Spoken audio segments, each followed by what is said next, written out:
Hello friends, कैसे हैं? आशा करता हूँ बहुत अच्छे होंगे। और आज हम लोग करने वाले हैं बिहार पुलिस का जो है आप लोगों का ज्ञान बिंदु का जो टेस्ट चल रहा है, फुल लेंथ टेस्ट। तो उसी के जो है हम लोग यहाँ पे सॉल्यूशन देखने वाले हैं। और जैसा कि मालूम है आप लोग कि अगर ज्ञान बिंदु के प्रेस्टिक सेट को तैयार कर लेते हो तो 100% है कि प्रश्न आपको वहीं से देखने को मिलेगा। ठीक है, आपको बिल्कुल ही ज्ञान बिंदु के प्रेस्टिक सेट के बारे में मालूम होगा। नहीं मालूम है तो जान लीजिए कि जो आपके ज्ञान बिंदु का जो है आप लोग बुक लिए हो या नहीं लिए हो, वो जो है सिलेबस के अकॉर्डिंग बनाया गया था और उसी के अकॉर्डिंग इस टेस्ट को भी बनाया गया है जो आपके प्रीवियस ईयर में प्रश्न पूछे गए थे और जो आप लोगों का सिलेबस है। तो बिल्कुल अगर 100% सिलेक्शन लेना चाहते हैं तो आप ऐसे प्रेस्टिक सेट को देखो जो वहाँ से प्रश्न आपको सीधा एग्जाम हॉल में आने वाला है। तो बिल्कुल ये पेपर को देखते हुए बनाया गया है और पेपर में जब जाओगे आप लोग तो 100% ऐसा ही पेपर देखने को मिलेगा। तो मैं चाहता हूँ कि जो भी मेरे दोस्त अब तक जो है इस क्लासेस को नहीं देखा है तो बिल्कुल ही जाइए। और मैंने 6 ठो जो है इसके पहले प्रेस्टिक सेट करा दिया है। ये 7वां जो है प्रेस्टिक सेट मॉक टेस्ट जो भी कर लीजिए है। तो यहाँ पे जो है 7वें को हम लोग सॉल्व करेंगे। जो भी मेरे दोस्त इस चैनल पे नए आए हैं तो बिल्कुल ही चैनल को सब्सक्राइब करके रखिए, ताकि देखिए इस तरीके के क्लास जो है डेली ही मैं आप लोगों के लिए प्रोवाइड करता हूँ। 2 ठो, ठीक है, एक सुबह में प्रेस्टिक सेट और एक शाम में प्रेस्टिक सेट। और दोनों को अगर आप कंप्लीट करते हो और इसको एनालिसिस अच्छे तरीके से करते हो तो 100% आपको एक भी प्रश्न ऐसा नहीं होगा जो आप जो है पढ़ के नहीं गए होंगे। ठीक है, तो चलिएगा क्लास को यहाँ पे बिल्कुल स्टार्ट करते हैं। आप लोगों से रिक्वेस्ट रहेगा कि वीडियो को जो है लाइक जरूर कर दीजिएगा, ठीक है, क्योंकि बहुत मेहनत से इस क्लास को मैंने बनाया हुआ है। पहला देखिए प्रश्न कह रहा है कि सोम प्रकाश नामक जो है पत्रिका किसने निकाला था। अब देखिए यहाँ पे टेस्ट के तौर पे आपको रखना है। जैसे पहला प्रश्न है तो पहले का उत्तर आपके अकॉर्डिंग क्या हो रहा है? ए हो रहा है, बी हो रहा है, सी हो रहा है कि डी हो रहा है? आप इसको जो है बताने की कोशिश करोगे। आप इसको बताओगे कि इसके उत्तर जो है क्या होने वाले हैं। बिल्कुल सभी के उत्तर आने चाहिए। यहाँ पे जो भी मेरे दोस्त देख रहे हैं इस प्रश्न के बिल्कुल राइट उत्तर आपके अकॉर्डिंग क्या होने वाला है बताने की कोशिश करो। बताने की कोशिश करोगे सभी लोग कि इस प्रश्न का जो है राइट उत्तर क्या होने वाला है। बिल्कुल ही बेहतरीन प्रश्न है। और जब आप एग्जाम हॉल में जाओगे तो बिल्कुल ही यही प्रश्न आपको देखने को मिलेगा। ठीक है, तो बताओ इस प्रश्न का जो है राइट उत्तर क्या होने वाला है। तो देखिए बोला है सोम प्रकाश नामक जो है पत्रिका जो है किसके द्वारा निकाला गया, तो आप कहोगे ईश्वर चंद्र विद्यासागर। किसके द्वारा? ईश्वर चंद्र विद्यासागर। यदि आपने बताया है तो बिल्कुल राइट उत्तर है। नेक्स्ट प्रश्न की ओर चलेंगे और अगला प्रश्न कह रहा है कि शक्ति सैन्य अभ्यास भारत और किस देश के बीच में होता है। शक्ति सैन्य अभ्यास भारत और किस देश के बीच में होता है, ये आपको क्वेश्चन नंबर दूसरा का उत्तर बताना है। ठीक है, आपके सामने ऑप्शन है फ्रांस, रूस, अमेरिका, श्रीलंका। ये किस देश के साथ जो है होता है ये आपको बताना है। सभी लोग बताएंगे इस प्रश्न का राइट उत्तर। जो भी मेरे दोस्त देख रहे हैं इस प्रश्न का जो है राइट उत्तर बताने की कोशिश करेंगे कि शक्ति सैन्य अभ्यास भारत और किस देश के बीच में होता है।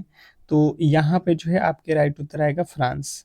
शक्ति शक्ति सैन्य अभ्यास आपको जो है फ्रांस याद रखना है। बिल्कुल जो है आप लोगों के यहाँ पे ऑप्शन नंबर ए जिन्होंने भी बताया है बिल्कुल राइट उत्तर है। और अंत में आपको बताना है आपने कितने क्वेश्चन सही किए। पूरे के पूरे 100 क्वेश्चन कराएंगे और 100 में से देखते हैं कि इसका कितना प्रश्न सही है। जिनका भी 60 प्लस सही हो रहा है, ठीक है, बिल्कुल आप बेहतर तैयारी में लगे हो। थोड़े से और मेहनत करोगे आप बिल्कुल सेफ हो। ठीक है, चलिएगा। कह रहा है ठोस से द्रव में बदलने की प्रक्रिया को क्या कहते हैं। देखिए आपके यहाँ पे पूरे के पूरे जिस तरीके से पेपर आता है फुल पेपर, वैसा ये प्रश्न पत्र है, समझ लीजिए। क्योंकि देखिए अभी जीके के प्रश्न थे, अब जो है यहाँ पे साइंस के प्रश्न आ चुका है, अभी हिंदी के प्रश्न आएंगे, मैथ के आएंगे। तो ये पूरे के पूरे जो है आपकी एक समझ लीजिए पेपर ही आप दे रहे हो। ठीक है, तो ठोस से द्रव में बदलने को आप लोग बोलोगे कि गलनांक होता है। जैसे आपने बर्फ देखा है, ठीक है, बर्फ क्या होता है, ठोस में रहता है। बर्फ अगर आप देखोगे तो ठोस में होगा, और धीरे धीरे धीरे धीरे वो क्या होता है, पिघल जाता है। तो पिघलने के बाद वो पानी हो जाता है, और पानी क्या होता है, द्रव होता है। तो ठोस से द्रव में बदलने की प्रक्रिया को हम लोग क्या बोलते हैं, गलन बोलते हैं, क्योंकि वो गल रहा है, पिघल रहा है, तो ही तो ठोस से जो है आपके द्रव में हो रहा है। तो ऑप्शन नंबर जो है सी वाले जितने भी मेरे दोस्त थे उनके बिल्कुल राइट उत्तर है। नेक्स्ट प्रश्न देखिए आप लोगों के सामने आ चुका है। कह रहा है कि डीआरडीओ की जो है स्थापना कब हुई। डीआरडीओ की स्थापना कब हुई, ये जितने भी मैं क्वेश्चन करा रहा हूँ वेरी वेरी इंपॉर्टेंट प्रश्न है, ठीक है। आप इसको नोट कर लेना, जो भी प्रश्न आपको नहीं मालूम है इसमें से, तो आप इसको स्क्रीनशॉट लेके नोट कर लेना, ताकि जो है आप इसको अच्छे तरीके से याद कर सको।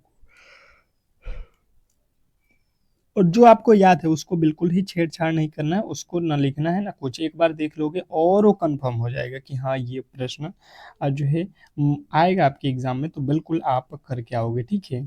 तो डीआरडीओ की जो है स्थापना कब हुई आपसे पूछना चाह रहा है, तो आप बताओगे 1950 में जो है डीआरडीओ की स्थापना हुई। ऑप्शन नंबर ए के साथ आप जाओगे, और यदि आपने ए को चुना है तो 100% सही उत्तर है, ठीक है, बिल्कुल राइट जा रहे हो। नेक्स्ट प्रश्न की ओर चलेंगे, और अगला प्रश्न देखिए कह रहा है कि इनमें से कौन जो है सार्क का सदस्य है। इनमें से कौन जो है सार्क का सदस्य है, बताएंगे। सार्क का सदस्य जो है देश आपको बताना है। पहला दिया है मालदीव, मॉरिशस, चीन और जापान। तो यहाँ पे जो है आपको बताना है कि सार्क का सदस्य जो है कौन सा देश है। सार्क का जो है सदस्य कौन सा देश है, तो यहाँ पे जो है आपके राइट उत्तर बनेगा मालदीव। ऑप्शन नंबर ए के साथ आप जाओगे, और यदि आपने ए को चुना है तो 100% सही उत्तर है। नेक्स्ट प्रश्न देखिए कह रहा है कि सिक्के पर वीणा वादक करते हुए किस शासक का जो है चित्र दर्शाया गया। सिक्के पर वीणा वादन करते हुए किस शासक का चित्र दर्शाया गया, ये आपको बताना है। बताने की कोशिश करोगे सभी लोग। सभी लोग बताओ कि क्वेश्चन नंबर छठे नंबर का जो है राइट उत्तर अकॉर्डिंग आपके जो है क्या आ रहा है, ये आप बताओ। गलत सही मत देखो, ठीक है, क्योंकि यहाँ पे जो है अभी आप प्रेस्टिक कर रहे हो, समझ लो। तो ये था समुद्र गुप्त का, किसका, समुद्रगुप्त। ऑप्शन नंबर ए के साथ जाओगे, और जिन्होंने भी ए को चुना है तो बिल्कुल राइट उत्तर है। नेक्स्ट प्रश्न की ओर चलेंगे, और अगला प्रश्न देखिए आपके सामने आ चुका है। कह रहा है एल्युमिनियम बॉक्साइड का सूत्र क्या है। एल्युमिनियम बॉक्साइड का फॉर्मूला जो है आपको बताना है। वेरी वेरी इंपॉर्टेंट प्रश्न है आपके एग्जाम के लिए। फॉर्मूला से एक प्रश्न 100% देता है। एक इसाई मात्रक हो गया जो कि फिजिक्स का, ये केमिस्ट्री का प्रश्न है फॉर्मूला, तो आपको ये बिल्कुल याद होना चाहिए। चलिएगा बताने की कोशिश करेंगे सभी लोग कि इस प्रश्न का जो है राइट उत्तर क्या होने वाला है। बहुत बेहतरीन, बहुत लाजवाब, जिन्होंने भी बताया Al2O3। Al2O3 बिल्कुल एल्युमिनियम बॉक्साइड का फॉर्मूला होता है। Option number A. Option number A के साथ जितने भी मेरे दोस्त गए हैं बिल्कुल बहुत अच्छा। नेक्स्ट प्रश्न देखिए कह रहा है जय जवान जय किसान का नारा किसने दिया। वेरी वेरी इंपॉर्टेंट आपके ये भी टॉपिक है। इस टॉपिक से भी प्रश्न पूछा जाता है। आपको देखने में बिल्कुल ही ये प्रश्न आसान होगा, परंतु जब इसको आप ऑप्शन जब लगाने जाओगे तो इसमें से बहुत सारे डाउट निकलेंगे, ठीक है। तो इन्हीं सारे डाउटों को जो है क्लियर यहाँ पे आपको करके जाना है एग्जाम हॉल में, ठीक है। जय जवान जय किसान का नारा जो है किसने दिया, तो लाल बहादुर शास्त्री। किसने दिया, Lal Bahadur Shastri. Option number B के साथ जाओगे, 100% आपका सही उत्तर है। नेक्स्ट प्रश्न की ओर चलिएगा, और अगला प्रश्न की कह रहा है कांवर झील बिहार के किस जिले में स्थित है। कांवर झील बिहार के किस जिले में है, ये आपको बताना है। ये कांवर झील बहुत फेमस है, आपको जो है हमेशा जो है इस प्रश्न में याद रखना है, ठीक है। कांवर झील वेरी वेरी इंपॉर्टेंट है, इसको जो है आपको नोट कर लेना है, ठीक है, क्योंकि ये बिहार से है और बिहार में बहुत ज़्यादा फेमस है, पूरे इंडिया में फेमस है, तो बिहार में तो समझिए लीजिए। कांवर झील बिहार के किस जिले में पड़ता है, ये आपको बिल्कुल ध्यान देना चाहिए। बेगूसराय। कहाँ पे है, बेगूसराय ऑप्शन नंबर बी। और बी यदि आपने चुना है तो बिल्कुल राइट उत्तर है। अगला प्रश्न कह रहा है यहाँ पे कि तंतु का जो है सबसे बड़ा संघ कौन सा है? तंतु का जो है सबसे बड़ा संघ कौन सा है, बताओगे? तंतु का जो है सबसे बड़ा संघ कौन सा है? बहुत इंपॉर्टेंट ये भी प्रश्न है आपके एग्जाम के लिए। तंतु का जो है सबसे बड़ा संघ कौन सा है? तंतु का सबसे बड़ा संघ जब आपसे पूछा जाए तो आपको बताना है आर्थ्रोपोडा। आर्थ्रोपोडा आपके बिल्कुल राइट उत्तर है, option number B Arthropoda. Option number B के साथ जाओगे। नेक्स्ट प्रश्न, अगला प्रश्न देखिए कह रहे हैं कु उपस्वर्ग का अर्थ होता है। कु उपस्वर्ग का अर्थ क्या होता है, बताओगे?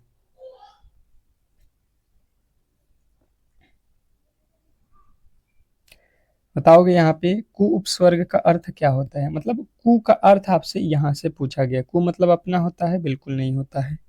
कु मतलब सुंदर होता है? नहीं। पूर्ण होता है? नहीं। जैसे आपने सुना होगा कुपुत्र, कुपुत्र, यहाँ पे उपसर्ग में कु लग जाएगा पुत्र के आगे। या आप सुनोगे कुकर्म, तो यहाँ पे जो है इसका अर्थ क्या होगा? कुपुत्र का मतलब क्या होता है? जो है बुरा हो, जो बुरा लड़का हो उसको कुपुत्र बोलते हैं। मतलब यहाँ पे कु का अर्थ क्या हो रहा है? बुरा का संकेत हो रहा है। कुकर्म, जो काम अच्छा नहीं करता हो, जो बुरा काम करेगा उसको बोलते हैं कुकर्म। तो यहाँ पे ऑप्शन नंबर बी के साथ आप जाओगे, और बी यदि आपने बताया है तो बिल्कुल 100% सही उत्तर है। नेक्स्ट प्रश्न की ओर चलेंगे, और अगला प्रश्न आपके सामने है। कह रहा है कि मांग के लिए आवश्यक तत्व हैं। मांग के लिए आवश्यक तत्व कौन सा है, बताओगे? बताने की कोशिश करोगे सभी लोग? वेरी वेरी इंपॉर्टेंट प्रश्न है ये आपके एग्जाम के लिए। बताने की कोशिश करोगे सभी लोग? मांग के लिए आवश्यक जो है तत्व कौन से हैं? मांग के लिए आवश्यक जो तत्व होगा आपको बताना है कि ये वस्तु की इच्छा, एक निहित मूल्य, और जो है साधन व्यय करने की तात्पर्य, ये सभी के सभी होने चाहिए। Option number D. नेक्स्ट प्रश्न की ओर चलेंगे, और अगला प्रश्न कह रहा है कि कुशेश्वर पक्षी अभयारण्य किस जिले में स्थित है? कुशेश्वर पक्षी अभयारण्य किस जिले में स्थित है, बताने की कोशिश करेंगे सभी लोग। कुशेश्वर पक्षी अभयारण्य किस जिले में स्थित है, सभी लोग बताएंगे। तो ये जो है दरभंगा में है। कुशेश्वर पक्षी अभयारण्य कहाँ पे है? तो दरभंगा में है। ऑप्शन नंबर आपको बी के साथ जाना है। नेक्स्ट प्रश्न देखिए आपके सामने आ चुका है। हुक के नियम पर कार्य करने वाला जो है उपकरण कौन सा है? हुक के नियम पर कार्य करने वाला उपकरण। क्वेश्चन नंबर 14 पे आ चुके हैं। आप अपना अपना उत्तर बताओ, और एक बार एग्जाम जो है किस डेट को है आपका, ये भी बता दो। एग्जाम आपका किस डेट को है, बेहतर तरीके से आपको बताना है, ताकि उसके लिए हम बहुत बेहतरीन तरीके से आपकी तैयारी और जो है अच्छे तरीके से कराना स्टार्ट कर दें। ठीक है, चलेगा। तो हुक के नियम पर जो है कार्य करने वाला जो है उपकरण कौन सा होता है, तो आपको बताना है कामनीदार तुल्ला। कामनीदार तुल्ला आपके ऑप्शन नंबर बी। नेक्स्ट प्रश्न देखिए आपके सामने आ चुका है कि राष्ट्रीय उपभोक्ता दिवस कब मनाया जाता है? राष्ट्रीय उपभोक्ता दिवस कब मनाया जाता है, सभी को बताना है यहाँ पे, क्योंकि ये प्रश्न बहुत इंपॉर्टेंट है। राष्ट्रीय उपभोक्ता दिवस, राष्ट्रीय उपभोक्ता दिवस कब मनाया जाता है? तो 24 दिसंबर। 24 दिसंबर को क्या मनाया जाता है? राष्ट्रीय उपभोक्ता दिवस। ऑप्शन नंबर बी जितने भी मेरे दोस्त बताए हैं बिल्कुल 100% सही उत्तर है। नेक्स्ट प्रश्न की ओर चलेंगे, और अगला प्रश्न कह रहा है कि पुलिस प्रशासन किस सूची के अंतर्गत आता है? पुलिस प्रशासन किस सूची के अंतर्गत आता है, ये आपको बताना है। बताएंगे सभी लोग। इस प्रश्न का जो है राइट उत्तर क्या होने वाला है ये आपको बताना है, क्योंकि प्रश्न बहुत इंपॉर्टेंट है, तो इसके तो उत्तर आपको आने ही चाहिए। ठीक है, पुलिस प्रशासन किस सूची के अंतर्गत आते हैं? क्या संघ सूची के अंतर आते हैं, राज्य सूची, समवर्ती सूची और दोनों सूची में आते हैं? तो भाई साहब अगर आप बिहार पुलिस बनोगे तो ये कहाँ का बनोगे, एक राज्य का बनोगे तो राज्य सूची में आओगे। ऑप्शन नंबर बी बताओगे यार। बिल्कुल ही आसान प्रश्न था ये, आप ऑप्शन नंबर बी को बताया हो तो बिल्कुल राइट जा रहे हो। नेक्स्ट प्रश्न देखिए, कह रहा है कि टोकरी में फल हैं में किस कारक का जो है प्रयोग हुआ है? टोकरी में फल हैं में कौन से कारक का प्रयोग हुआ है, ये आपको बताना है। बताने की कोशिश करेंगे सभी लोग कि जो है टोकरी में फल है में किस कारक का जो है प्रयोग हुआ है। वेरी वेरी इंपॉर्टेंट प्रश्न आपके सामने आ चुका है। बताने की कोशिश करेंगे सभी लोग कि इस प्रश्न का जो है राइट उत्तर क्या होने वाला है। सभी लोग बताएंगे यहाँ पे कि क्या होने वाला है। टोकरी में फल है में किस कारक का जो है प्रयोग हुआ है? तो जिनका भी यहाँ पे उत्तर आ रहा है कि टोकरी में फल है में कौन सा कारक है, तो देखिए यहाँ पे देखिए आपको देखने को मिलेगा में, और में जो होता है में जो होता है वो कौन सा कारक होता है? अधिकरण में पर, आप सुने हो ना, में पर ये अधिकरण के कारक होते हैं। ठीक है, कर्ता ने होता है, करण से होता है और आपदान से होता है। सबके यहाँ पे आपके मालूम होना चाहिए। ठीक है, बिल्कुल ही आसान प्रश्न था, हिंदी का प्रश्न था। अगला प्रश्न कह रहा है कि पेट में कौन सा अम्ल होता है?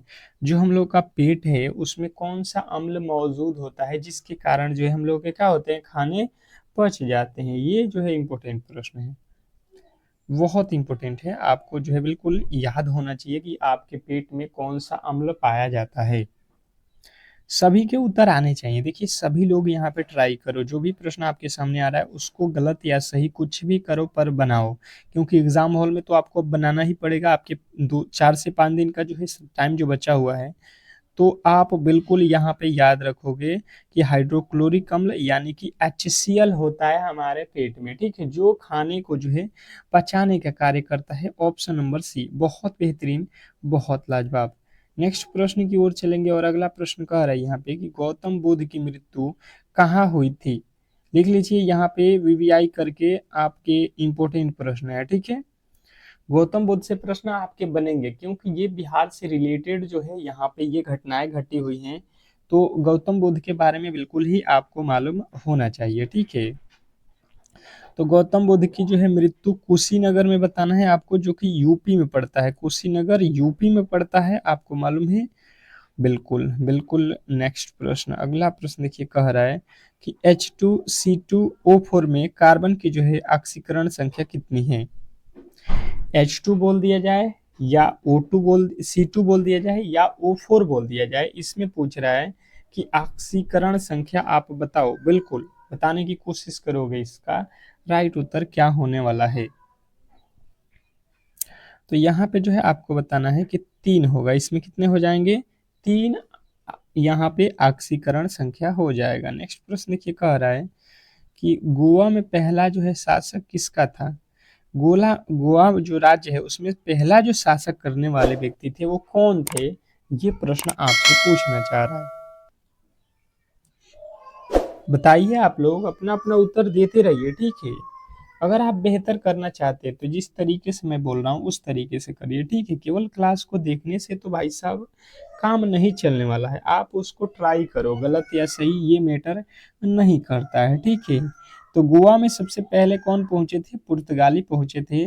ऑप्शन नंबर आपके सी जो है इस प्रश्न का राइट उत्तर हो जाएगा। नेक्स्ट प्रश्न देखिए, कह रहा है कि आजीवन में कौन सा समास है? आजीवन में कौन सा समास होने वाला है, ये आपको बताना है। 22 नंबर प्रश्न पे हम लोग आ चुके हैं। ठीक है, और क्वेश्चन नंबर 22 का जो है आपके अकॉर्डिंग क्या जो है राइट उत्तर होने वाला है, ये आपको बताना है। बताने की कोशिश करिए सभी लोग। आजीवन में कौन सा समास है, ये आपसे प्रश्न पूछना चाह रहा है। तो देखिए यहाँ पे मैंने बताया था कि ये शब्द है जीवन, और जीवन के आगे आ लगा है। आ मतलब उपस्वर्ग है, हो गया है। उपसर्ग जब लग जाता है तो आपको बताना है कि ये अव्ययी भाव समास है। जैसे प्रतिदिन हो गया, आजीवन हो गया, तो ये सब में जो है आप लोग आप बिल्कुल ध्यान देना, उपसर्ग आगे आ जाएगा तो अव्ययी भाव समास हो जाएगा। कौन सा शब्द भावाचक संज्ञा है, कौन सा शब्द जो है भावाचक है, बताने की कोशिश करेंगे। अगला क्वेश्चन आपके सामने है 23 नंबर। आप बताओ कि इसमें कौन से शब्द जो है भाववाचक है। क्या ममता है, आलस्य है, बालक है, हारना है। भाववाचक शब्द जो है आपको बताना है इसमें से कौन है।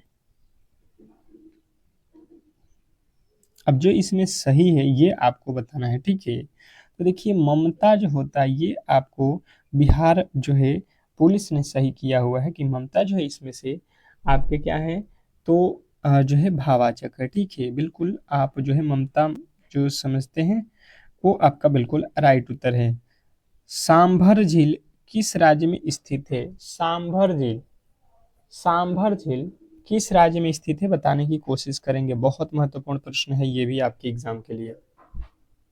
सांभर झील किस राज्य में स्थित है, बताने की कोशिश करेंगे सभी लोग।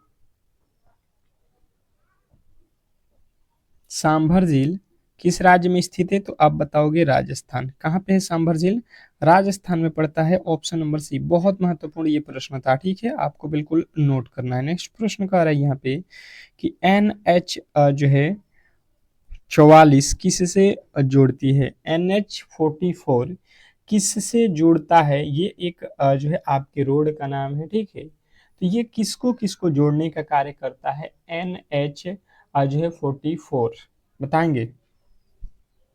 क्वेश्चन नंबर आप जो है 25 पे आ चुके हैं, ठीक है। तो बताने की कोशिश सभी लोगों की होनी चाहिए कि 25वें नंबर प्रश्न का जो है राइट उत्तर क्या होने वाला है। तो ये श्रीनगर से कन्याकुमारी को जोड़ता है, जो कि सबसे बड़ा जो है मार्ग है, ठीक है। सबसे बड़ा रोड पूछा जाए, राजमार्ग पूछा जाए, तो आपको बताना है भारत का NH44 है, ठीक है, जो कि सबसे बड़ा है। कन्याकुमारी से जो है श्रीनगर को जोड़ने का कार्य करता है। नेक्स्ट प्रश्न देखिएगा आपके सामने आ चुका है कि विश्व जनसंख्या दिवस कब मनाया जाता है। विश्व जनसंख्या दिवस कब मनाया जाता है। भाई साहब दिवस से आपके बिल्कुल एक प्रश्न देता है, ठीक है, तो दिवस तो आपको बिल्कुल याद होने चाहिए। बिल्कुल बिल्कुल बहुत बेहतरीन, बहुत लाजवाब, वेरी वेरी इंपॉर्टेंट। विश्व जनसंख्या दिवस कब मनाया जाता है,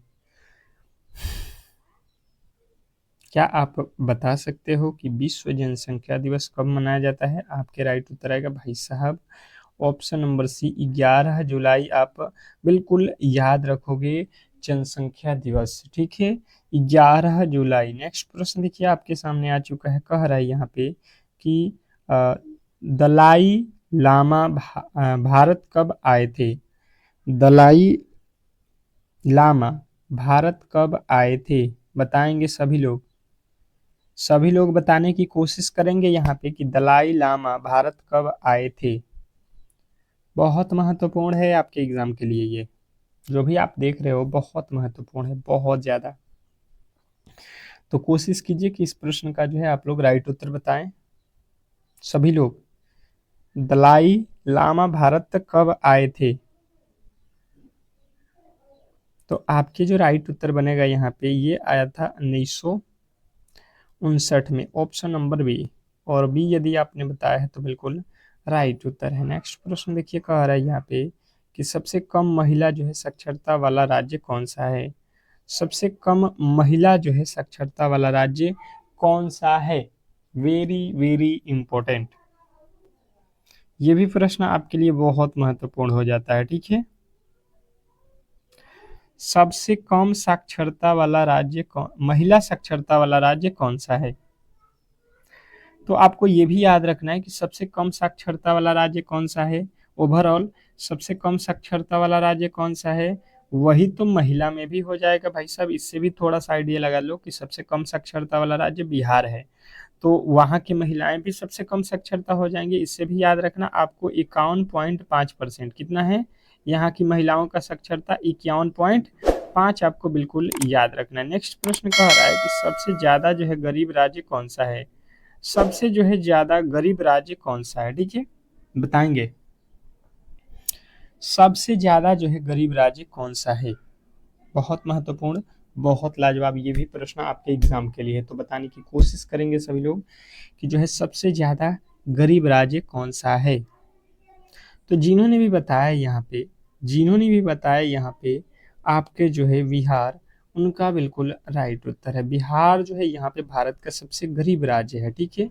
ऑप्शन नंबर आप बी को चुनोगे और बी यदि आपने बताया है तो बिल्कुल राइट उत्तर है। नेक्स्ट प्रश्न की ओर चलेंगे और अगला प्रश्न देखिए कह रहा है कि निम्न में से कौन सा जो है शहर का अंग या ग्रोथ शरीर के तापमान के जो है नियम के लिए उत्तरदायी है। क्या पूछा गया आपसे कि निम्नलिखित में से कौन सा शरीर का अंग ग्रोथ शरीर के तापमान के नियम के लिए जो है उत्तरदायी है। तो आपके जो राइट उत्तर बनेगा ये बनेगा आपको, कौन होता है, हाइपोथैलेमस। हाइपोथैलेमस जो होता है वो आपके शरीर को जो है ग्रोथ करने में जो है सक्षम होता है, ठीक है, सहायता करता है। नेक्स्ट प्रश्न देखिए कह रहा है निम्न में से कौन जो है कालिदास द्वारा लिखी रचना नहीं है। निम्न में से कौन जो है कालिदास द्वारा लिखी गई रचना नहीं है, बताने की कोशिश करोगे सभी लोग बताएंगे। 31 नंबर प्रश्न पे हम लोग आ चुके हैं। कालिदास के द्वारा जो है लिखा गया कौन सी रचना नहीं है, आपके सामने चारों ऑप्शन बिल्कुल वर्धमान में है। तो बताएंगे आप लोग कि इस प्रश्न के जो है राइट उत्तर क्या होने वाला है। तो जिनका भी आ रहा है गीता, बिल्कुल राइट उत्तर हो जाएगा भाई साहब, गीता इनके द्वारा नहीं लिखा गया है, ठीक है। चलिएगा अब चलते हैं अगले प्रश्न की ओर। नेक्स्ट प्रश्न देखिए आपके सामने आ चुका है। प्रयाग प्रसिद्ध किस भाषा में लिखा गया था। प्रयाग प्रसिद्ध किस भाषा में लिखा गया था, ये आपको बताना है। तो जिनका भी उत्तर आ रहा है कि भाई साहब ये संस्कृत में लिखा गया था, बिल्कुल राइट उत्तर है प्रयाग प्रसिद्ध, ऑप्शन नंबर बी। नेक्स्ट प्रश्न देखिए कह रहा है कि भीमराव अंबेडकर का जो है जन्म कब हुआ था। भीमराव अंबेडकर का जो है जन्म कब हुआ था, ये भी बहुत महत्वपूर्ण है आपके एग्जाम के लिए प्रश्न, ठीक है। तो बताने की कोशिश करेंगे कि भीमराव अंबेडकर का जो है जन्म कब हुआ था। भीमराव अंबेडकर का जन्म जो है कब हुआ था, सभी लोग बताएंगे भीमराव अंबेडकर का जन्म कब हुआ था। तो जिनका भी उत्तर आ रहा है यहाँ पे भीमराव अंबेडकर का जन्म 14 अप्रैल 1891, बिल्कुल राइट उत्तर हो जाएगा option number A. Option number A बताएंगे, बिल्कुल सही है। नेक्स्ट प्रश्न कह रहा है यहाँ पे कि उपराष्ट्रपति को हटाने का जो है प्रस्ताव कहाँ पेश किया जाता है। यदि आप चाहते हो कि उपराष्ट्रपति को जो है हटा दिया जाए तो उसके लिए जो है आप प्रस्ताव कहाँ पे रखोगे, ये प्रश्न आपसे पूछ रहा है, ठीक है। बिल्कुल ही बेहतरीन प्रश्न है आपके एग्जाम के लिए। देखिएगा ये सारे के सारे प्रश्न आपको कहीं ना कहीं हर एक शिफ्ट में देखने को मिलेगा, ठीक है। जब भी आपके एग्जाम होंगे तो इसमें से बिल्कुल ही प्रश्न आपके जो है हर एक दिन मिलने वाले हैं। तो बिल्कुल ये प्रेस्टिक सेट आप लगाते रहो, बिल्कुल आपकी सफलता जो है बहुत दूर नहीं रहेगी, ठीक है। तो ये राज्यसभा में, ठीक है, कहाँ पे पेश करना है, राज्यसभा में इसका प्रस्ताव पेश करना पड़ेगा। अगला प्रश्न कह रहा है कि कोशिका का जो है सिद्धांत किसने दिया था। क्या पूछा है, कोशिका का जो है सिद्धांत किसने दिया था। वेरी वेरी इंपॉर्टेंट प्रश्न है ये भी। कोशिका का जो है सिद्धांत किसने दिया था, तो ये था आपका स्लाइडेन और जो है स्वान ने। स्लाइडेन और स्वान आपको याद रखना है, ऑप्शन नंबर बी। नेक्स्ट प्रश्न की ओर चलेंगे और अगला प्रश्न कह रहा है यहाँ पे कि राज्य चुनाव आयोग का जो है उल्लेख संविधान के किस अनुच्छेद में है। क्या पूछ रहा है, राज्य चुनाव आयोग का जो है उल्लेख संविधान के किस अनुच्छेद में है, बताने की कोशिश करेंगे सभी लोग। वेरी वेरी इंपॉर्टेंट प्रश्न ये भी है, बहुत महत्वपूर्ण प्रश्न है आपके एग्जाम के लिए ये, कि राज्य चुनाव आयोग का जो है उल्लेख संविधान के किस अनुच्छेद में है। तो आपके जो राइट उत्तर बनेगा यहाँ पे ये बन जाएगा आपका जो है 143 के में, ठीक है। नेक्स्ट प्रश्न देखिए कह रहा है यहाँ पे कि 58वां जो है ज्ञानपीठ पुरस्कार किसे मिला है। 58वां जो है ज्ञानपीठ पुरस्कार अभी जो है किसको दिया गया है, ये प्रश्न में पूछा गया है। तो ये जो है आपको गुलजार और जो है आपको राम भद्राचार्य, ये दोनों को मिला है, तो ऑप्शन नंबर सी के साथ जाओगे। ठीक है, नेक्स्ट प्रश्न, अगला प्रश्न देखिए, कह रहा है कि बिहार में एससी या एसटी का जो है कल्याण विभाग के मंत्रालय कौन है। जो बिहार में एससी एसटी कल्याण विभाग है उसके मंत्री जो है कौन है, यह आपको बताना है। तो इस समय जो है इसके मंत्री कौन है, जनक राम। ठीक है, नेक्स्ट प्रश्न, अगला प्रश्न देखिए, कह रहा है कि प्रथम चुनाव आयुक्त कौन थे। प्रथम जो है चुनाव आयुक्त, पहली बार भारत में चुनाव कराने वाले जो है कौन थे, चुनाव आयुक्त कौन थे। ठीक है, तो पहली बार जो है चुनाव आयुक्त जो था उसके जो है सुकुमार सेन थे। ठीक है, ऑप्शन नंबर ए के साथ आपको जाना है। नेक्स्ट प्रश्न देखिए आपके सामने आ चुका है, यूनेस्को भारत का जो है मुख्यालय कहाँ है। यूनेस्को का मुख्यालय कहाँ है, बताएंगे। यूनेस्को का जो है मुख्यालय कहाँ है, यूनेस्को का जो है मुख्यालय पूछा जाए तो आपको बताना है पेरिस में है, ऑप्शन नंबर सी। यूनेस्को का मुख्यालय कहाँ पे है, पेरिस में है, ऑप्शन नंबर सी के साथ आपको जाना है। किसके साथ जाओगे, ऑप्शन नंबर सी, और सी यदि आपने बताया है तो बिल्कुल राइट उत्तर है। नेक्स्ट प्रश्न कह रहा है यहाँ पे मैथ के प्रश्न पे देखिए आ चुके हैं कि निम्नलिखित में से कौन सी संख्या 64 से विभाजित है। आपको जो है यहाँ पे वेरी वेरी महत्वपूर्ण प्रश्न है, ये मैथ का प्रश्न है, कह रहा है कि 64 से जो है कौन सी ये चारों ऑप्शन में से संख्या विभाजित होने वाला है, ये आप मुझे बताओ। तो अब तो मैथ के प्रश्न आप बिल्कुल कर सकते हो, कॉपी और कलम होने चाहिए ऐसे प्रश्नों को सॉल्व करने के लिए। तो देखिए इसके तो एक तरीके हैं कि आप 64 से भाग देने जाओगे। ठीक है, तो यहाँ पे तो थोड़े से आपको ये मुश्किल हो जाएगा। ठीक है, परंतु उससे भी बन सकता है, ऐसा नहीं है कि वो भी नहीं आएगा। आपके कैलकुलेशन फास्ट होने चाहिए क्योंकि वहां पे टाइम भी आपको मैनेज करना होता है। तो इसके तरीके देखो, शॉर्टकट में यहाँ पे देखो 64 है, इसके फैक्टर तोड़ेंगे तो हम क्या हो जाएगा 16 और जो है 4, 16 चौका क्या होता है 64, 16 और 4 में इसका फैक्टर हमें यहाँ पे दिख गया। ठीक है, तो मैंने देखा कि अगर ये संख्या जो है 64 से कटेगा यानी कि 16 से भी कटना चाहिए और 4 से भी कटना चाहिए। ठीक है, तो ही 64 से कटेगा। जो संख्या 16 से कटेगा और 4 से कटेगा यानी कि वह 64 से भी कटने वाला है। तो बिल्कुल हम देखेंगे कि 4 का विभाज्यता का नियम क्या कहता है कि लास्ट के जो है 2 अंक जो होते हैं उसमें भाग लग जाना चाहिए। लास्ट के 2 अंक में क्या होता है, भाग लगता है। तो देख लो यहाँ पे 4 से भाग देंगे 15 चौका 60, यहाँ पे 4 से भाग देंगे, यहाँ पे 4 से, यहाँ पे 4 से, बिल्कुल ही इन तीनों में नहीं लग रहा है। ऑप्शन नंबर केवल डी में लग रहा है, तो यही भाई साहब 64 से भी भाग लगेगा। यहाँ पे तो डाउट ही नहीं होना चाहिए। अगला प्रश्न देखिए, कह रहा है कि एक दुकानदार किसी वस्तु का मूल्य यहाँ पे कितना कर दिया है 3930 रुपया अंकित किया। यदि उसने जो है 40% के छूट देने के बावजूद भी उसे लाभ जो है 20% का होता है तो क्रय मूल्य जो है आप यहाँ पे बताने की कोशिश करोगे। वेरी वेरी इंपॉर्टेंट प्रश्न है, 100% ये आने वाले प्रश्न आपके एग्जाम में है। तो आपके पास कॉपी और कलम है तो बिल्कुल इसको सॉल्व करो। कॉपी और कलम है तो बिल्कुल इसके जो है यहाँ पे उत्तर आपके आने चाहिए। बताने की कोशिश करेंगे सभी लोग जो है इस प्रश्न का राइट उत्तर क्या होने वाला है।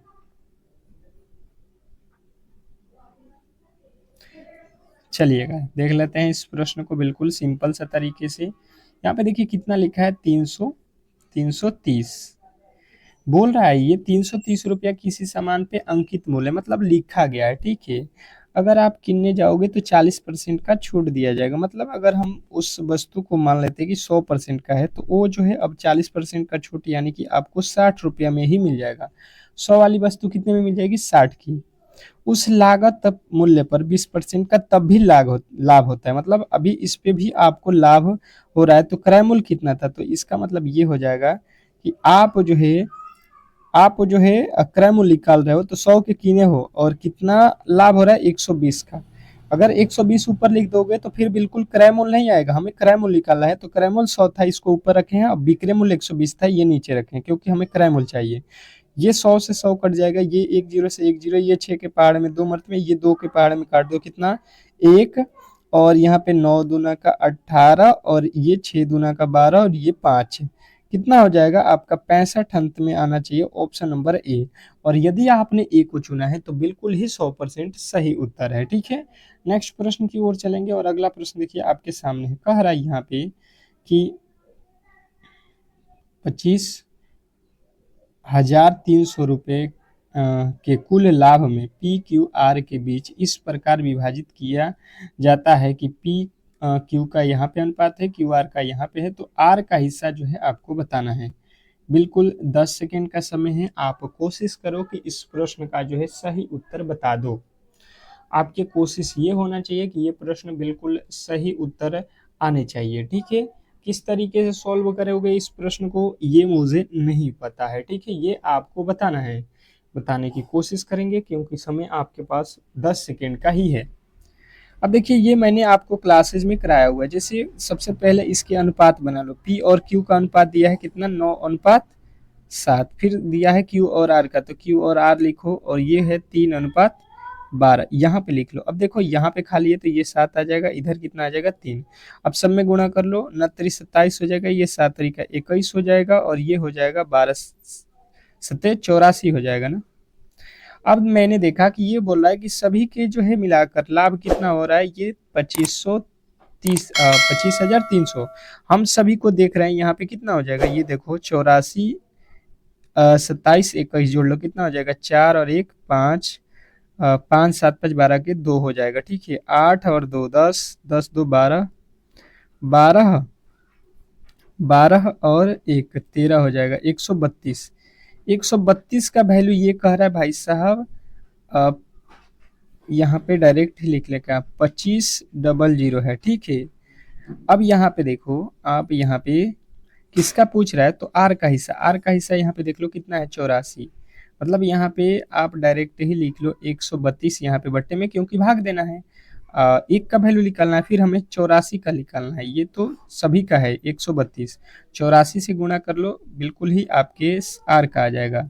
किसकी पहाड़ में कटता है ये, 12 के पहाड़ में, 12 एकम में 12, 12 एकम में 12, 12 के पहाड़ में 12 सत्ते 84। क्या ये कटता है 11 के पहाड़ में, 11 दूना 22, 11 तिया 33 और डबल जीरो, 23 में 7 से गुणा कर दो, कितना डबल जीरो होना चाहिए अंत में, डबल जीरो इसमें भी है, इसमें नहीं है, ये गलत ये गलत। अब कितना हो जाएगा आपके 7 3 21 का 1 होना चाहिए, यहाँ पे 21 का 1 है, यहाँ पे नहीं है, 3 जीरो हो गया, बिल्कुल गलत हो जाएगा option number D. Option number D के साथ यदि आपने गए हैं तो बिल्कुल 100% सही उत्तर है, इसमें किसी तरीके के डाउट नहीं होना चाहिए। बहुत बेहतरीन प्रश्न था, आशा करता हूं कि ये प्रश्न अब जो है आप लोग कर सकते हैं। अगला प्रश्न कह रहा है यहाँ पे कि यदि किसी विस्तर का जो है विक्रय मूल्य प्रारंभिक मूल्य का जो है 2 गुना है, तो प्रारंभिक मूल्य लाभ 7 गुना होगा। प्रारंभिक लाभ जो है प्रतिशत में आपको बताना है। अब बनाओ, ये प्रश्न थोड़े से अलग तरीके का है, थोड़ा सा जो है आपको यहाँ पे घुमाऊ प्रश्न है। ठीक है, पर ऐसा नहीं है कि आप इसको बिल्कुल ही कर नहीं सकते हो, थोड़े से जो है इसके जो है भाषा को आपको पकड़ना पड़ेगा कि यदि किसी बिस्तर का जो है विक्रय मूल्य प्रारंभिक मूल्य का जो है 2 गुना है तो प्रारंभिक जो है लाभ 7 गुना होगा। प्रारंभिक जो है लाभ प्रतिशत आपको बताना है। तो देखिए सबसे पहले वस्तु का क्रय मूल्य मान लेते हैं, जब 1 क्रय मूल्य रहेगा, वस्तु का कह रहा है किसी वस्तु का विक्रय मूल्य प्रारंभिक मूल्य का जो है 2 गुना है। प्रारंभिक मूल्य यानी कि क्रय मूल्य का जो है सीपी का जो है ये 2 गुना हो जाएगा, 2 गुना हो जाएगा एसपी। ठीक है, एसपी हो जाएगा, मतलब यहाँ से देखोगे तो लाभ कितने का होगा, 1 का जो है यहाँ पे लाभ हो जाएगा। ठीक है, प्रॉफिट हो जाएगा। फिर कह रहा है कि प्रारंभिक लाभ का 7 गुना है, प्रारंभिक लाभ का कितना है 7 गुना हो जाएगा, तो प्रारंभिक जो है लाभ का ये 7 गुना हो रहा है। प्रारंभिक लाभ 1 है और यहाँ पे 7 गुना हो जा रहा है, तो यहाँ से कितने का लाभ हो जाएगा, यहाँ पे 6 का लाभ हो जाएगा। ठीक है, प्रारंभिक लाभ का 7 गुना है, प्रारंभिक लाभ जो हुआ है उसका 7 गुना है। तो अब यहाँ पे देखोगे तो ये आपका क्या है, प्रारंभिक लाभ का 7 गुना है। तो आप यहाँ पे 7 गुना करोगे तो क्या हो जाएगा, एक एपी हो जाएगा, एक सीपी हो जाएगा। एक वस्तु खरीदेंगे और 7 वस्तु यहाँ पे एसपी बेचेंगे तो हमें 6 का लाभ हो जाएगा। ठीक है, इसने बोला 7 गुना लाभ चाहिए, 7 गुना जो है लाभ होना चाहिए, तो यहाँ से यानी कि 6 बन रहा है। 6 का यहाँ पे एसपी हो रहा है, क्या हो रहा है, एस यहाँ पे एसपी है ना, ये एसपी यहाँ पे है, एसपी और ये प्रॉफिट है। तो एक जो है यहाँ पे एक का प्रॉफिट यहाँ पे हो रहा है ना, ये एक का प्रॉफिट हुआ है, एक का प्रॉफिट हुआ है कितना, तो 7 के एसपी के बराबर। यहाँ पे 6 के एसपी, 7 नहीं ना, 7 जो है लिखा हुआ है लाभ होना चाहिए, तो 6 यानी कि लाभ हुआ है। ठीक है, अब देखो यहाँ से पी का वैल्यू निकालोगे तो यहाँ पे एक जो है पी का वैल्यू 1 दिया है और यहाँ पे कितना एसपी का वैल्यू 6 दिया है, तो यानी कि अगर हम क्रय मूल्य निकालेंगे सीपी तो कितना हो जाएगा, देखो 6 का जो है आप लोग बेचे हो तो 1 का लाभ हो रहा है, यानी कि उस वस्तु को आप कितने में किने हो, तो 5 में, 5 में किन के 1 लाभ करोगे, 1 रुपये का लाभ कमाओगे तो 6 में बेचोगे। तो ये कह रहा है लाभ परसेंट बताओ, तो ये कितना लाभ है, एक एक कितने पर 5 और गुणे आप कर लो 100, 5 के पहाड़ में 20 बचे 100, कितना परसेंट होगा लाभ, तो 20% का, कितना का होगा 20% का, ऑप्शन नंबर बी। तो इस तरीके से जो है आज की क्लास को हम लोग यहीं पे समाप्त करेंगे। और जो भी मेरे दोस्त इस क्लास को देख रहे हैं, बिल्कुल ही अगर लाइक नहीं किए हैं तो लाइक कर लीजिए और चैनल को सब्सक्राइब नहीं किए हैं तो सब्सक्राइब कर लीजिए। ठीक है, ये डेली ही क्लास आपको जब तक पेपर नहीं समाप्त होगा तब तक कराएंगे, ताकि आपका बिल्कुल ही सिलेक्शन पक्का हो। ठीक है, मिलते हैं नेक्स्ट वीडियो में, तब तक के लिए धन्यवाद।